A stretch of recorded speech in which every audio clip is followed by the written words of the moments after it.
So, if we scrutinizingly study the life of Krishna,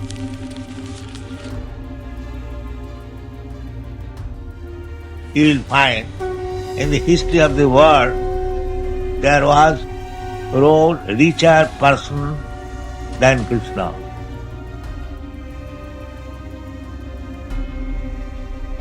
No powerful person than Krishna.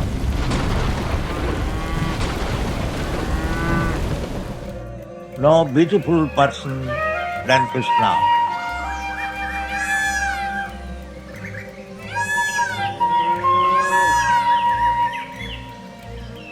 More learned and person of knowledge, philosophy than Krishna.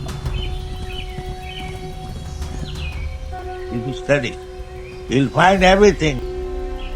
The six opulences are fully represented in Krishna.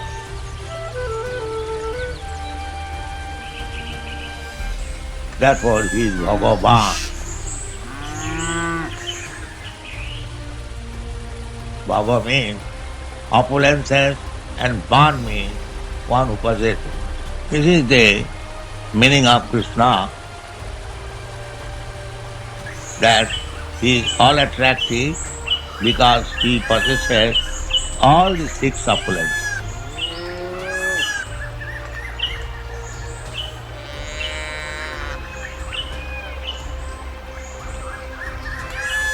This is the description of Krishna.